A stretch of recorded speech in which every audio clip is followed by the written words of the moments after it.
Hi guys, it's Tara and welcome back to Crafting with Curly Cues. Today I'm going to be making my second project for Paper Smooches as their December guest designer. So let's get started.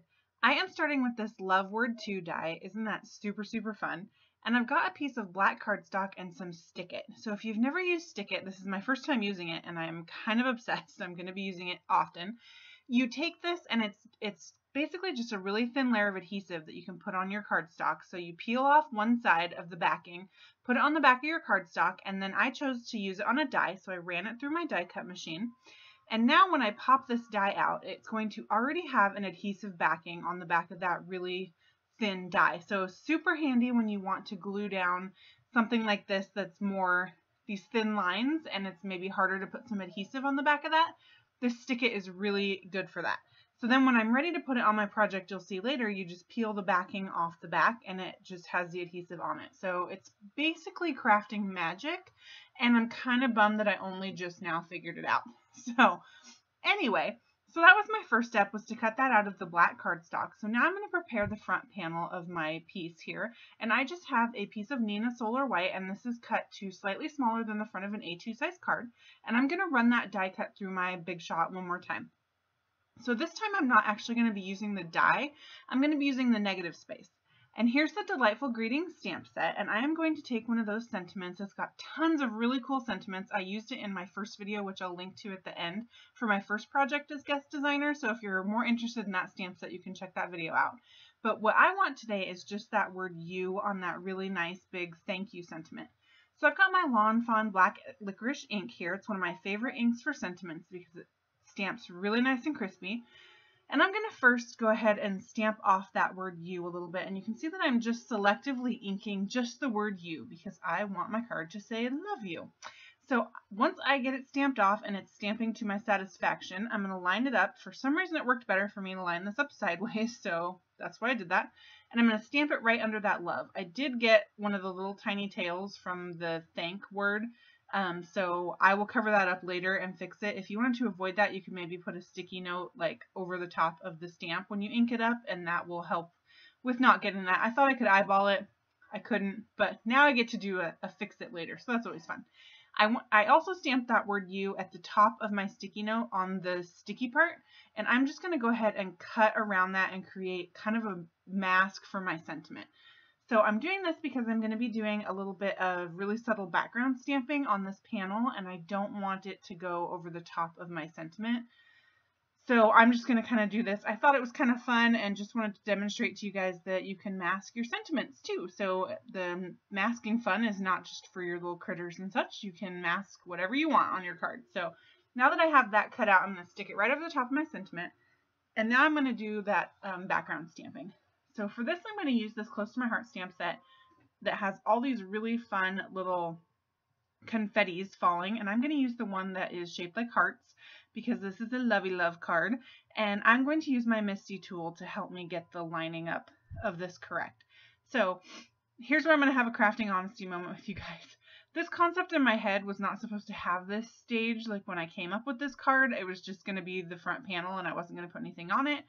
And then when I came into my craft room, I started getting my supplies out. I just glimpsed this stamp set and I was like, wouldn't that be super fun to put some really subtle, sparkly hearts in the background of this card? And I got going on this part, and I tell you what, this is like the third panel that I've done because I kept messing this up. I don't even know what I was doing. It was really just more of a, I don't know, not paying attention or just crafty, just bad juju crafty moments. I don't know. But anyway, this turned my really simple concept into a much larger ordeal than it should have been, but I really like the end result, so it was totally worth it. But I'm sure you guys can all relate when you have those moments where in your mind it's just a really simple, like, oh, that's no big deal, I'll throw it on there. And then you start to execute it and you're like, oh my goodness, what did I get myself into? So that was what I did here. So anyway, you could see that I inked that up with Versamark ink, and then I used some Stampendous Kaleidoscope embossing powder, and it's just a clear embossing powder that has some glitter in it, so it's going to be nice and shimmery and pretty when it gets all done. So one problem that I ran into was that I forgot to use my powder bag on the panel, so I was getting powder all over the place, so I just got out a dry paintbrush to kind of brush some of that off of where I didn't want it.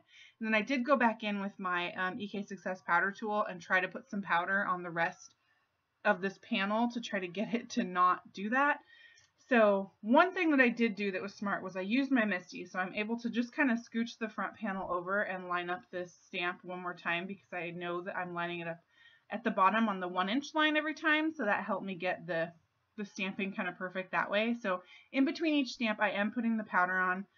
And then I had to do a third one, and then I set that with my heat tool. So I decided I wasn't going to bore you with any more of my embossing woes. I did have to go in with the paintbrush every time and brush stuff off.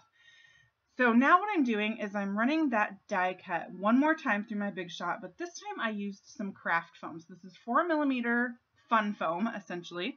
And I cut it out of a square that's going to both fit on the back of my card base, and I also want the actual die cut that's coming out of this fun foam here. So this is what's going to allow me to put a different color of seed bead into each letter on this card. This fun foam is going to provide the border for each individual little window, essentially, of my shaker design. So you can see how beautifully that cut out. I only had to run it through my Big Shot one time. I used the same sandwich I would for cardstock.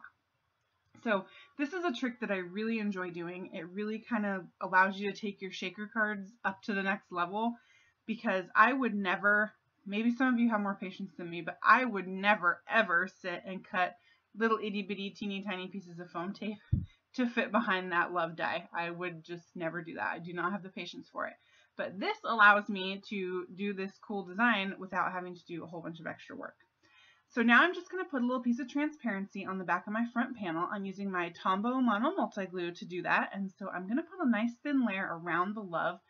And then I'm going to go back in with my finger and I'm just going to kind of spread that out. So a couple reasons I'm doing this. One, I want it to get on all those little pieces that are kind of jagged and sticking into the word because I want it to be nice and secure. And the other one is I just want to make sure there's no extra glue so that it doesn't smush onto my acetate panel. So this is just normal transparency, nothing fancy. So now that I have that on there, I'm going to start assembling the front of my card. So the next step that I'm going to do after I wipe off my beautiful glass craft mat here is take that black love die that we cut earlier, and I'm going to peel the backing off of that stick-it paper. And this is how you're going to see how magical and beautiful this stick-it is. I'm telling you guys, I'm in love. So now that that is free, I'm going to just do some inlaid die cutting and place that right inside the negative on the front of my card. So that is going to give me a nice, beautiful outline.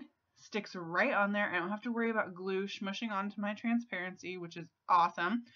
And now I'm going to do the exact same thing with the little pieces of the O and the E to go inside.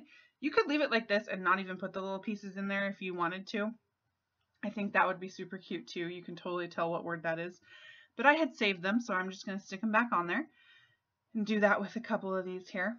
And then I'm going to start building the back so that this panel is able to pop up off of the front of my card base and allow me to put in little shaker bits. So now that that is on there, excuse me, my nose is running. I don't know if I'm getting winter allergies or what the deal is. I did not mean to sniffle at y'all there. So now I'm going to trim down this piece of craft foam just so that it's going to fit on the back of that panel and not show out the sides. So I'm just kind of trimming it down. I on purpose picked a piece that I knew was going to be bigger so that I could not have to worry about exactly where I die cut it and then just trim it down. I prefer to do that rather than try to perfectly line up my die cuts. I just find that to be easier. You could absolutely line them up beforehand and cut a perfect size panel, whatever works best for you. So now you can see from the front that you cannot see that at all, which is awesome. That's what we wanted. Now I'm going to put the little, I saved the little white pieces when I cut out the front of my panel that go inside the O and the E. So I'm going to pop that on there. In retrospect, I probably would have put my cascading hearts on first and then did the die cut love so that those little pieces inside also had the hearts on them, but it's kind of a little tiny detail. So that's just a thing that I kind of picked up that if I make this design again. So now I'm going to glue my craft foam onto the front of my panel. So I'm just applying that Tombow Mono Multi all over the back there. And I'm just going to line that up perfectly and stick it in. So now, once that is on there, we're going to do some more inlaid die cutting, but with the craft foam piece now. So I have that little craft foam piece. I'm going to pop it inside, and it's going to go perfectly right behind the one on the front. Isn't that cool how that works out? I just love this trick. So I wanted to stick it in there and make sure it was going to work before I got it all goopy.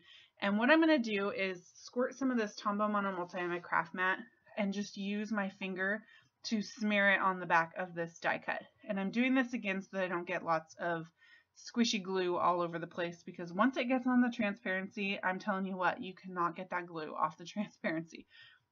It's a problem. So avoid the problem and just don't put too much glue. And I found the best way to do that was to use my finger as kind of a smushing tool. So now that that's on there, I'm just going to flip it over and I'm going to kind of wiggle any of those little pieces that maybe weren't perfectly lined up with the black part and get it right behind. And I just think that that looks so cool. So now I'm going to go ahead and stick another piece right at the bottom just to make sure that this whole panel has lots of good support. And then I did save those little tiny pieces out of the craft foam, and I'm going to stick it behind the O and the E here so that everything has as much support as it possibly can when I finally glue this down to the front of my final card. So now that that is all done, it is time to add my shaker bits. So I have these 4 different colors of seed beads, and these are just, I actually had to dig through my glitter box where I keep my seed beads to try to find 4 different colors. I was a little worried that I was going to have to repeat a color, but I didn't. I managed to find 4. So you could do this with any colors. You could do it with all the same color. I think it would look really cool. I'm just going to really carefully put those in there, and I'm going to use my tweezers to help me if some of those beads get into the wrong letter, just so that I keep everything nice and separated. And I am going to put different colored beads in each different little letter. So I just thought this die spoke to me when I saw it and it came in the mail. I was like, that is a shaker card right there. And at first I was just thinking that I would just do one color of shaker and just make the whole word a shaker. And I started thinking about it and I was like, you know what? I bet I could run that through with some craft foam. So I'm really, really pleased with the way that this turned out. This was one of those projects that really could have gone either way, I think, but it worked out way better than I thought that it would, and I'm really excited to try this with some of my other dies and see what I can come up with as far as running the craft foam through the Big Shot with the die. So now I'm just pushing some of those seed beads down into that little tail of the E because they are kind of like just barely fit there, and I want to make sure that there's some in there. And then I'm going to go ahead and apply some Tombow Mono Multi to the back of this card here, and I am going to squish this panel onto the front of my A2 size card base. So I did make an A2 card base out of some Nina. It's a top folding card base, and I am just going to do my best to line this up.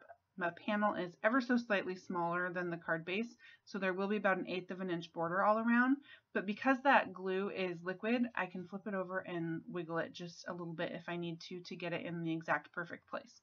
So now you can see those beads wiggling around in there, and now it is time to fix my little boo-boo where I got the extra ink on the front.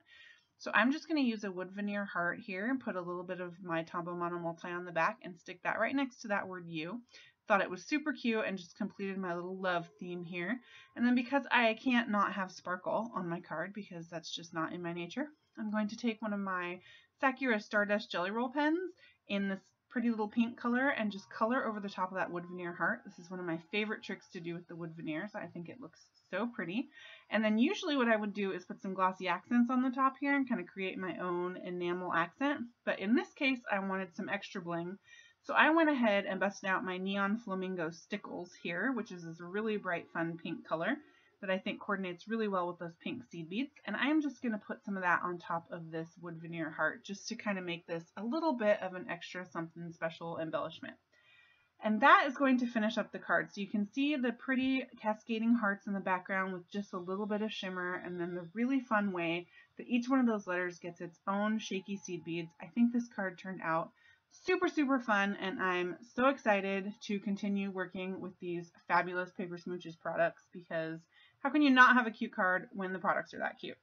So thanks so much for watching. Please hit subscribe, leave me a comment. I'd love to hear from you. For a full list of supplies, go ahead and visit my blog. You can join me on Facebook, Pinterest, and Instagram. And here's a link to week 1 of my Paper Smooches December guest designer. Thanks so much, guys. Bye.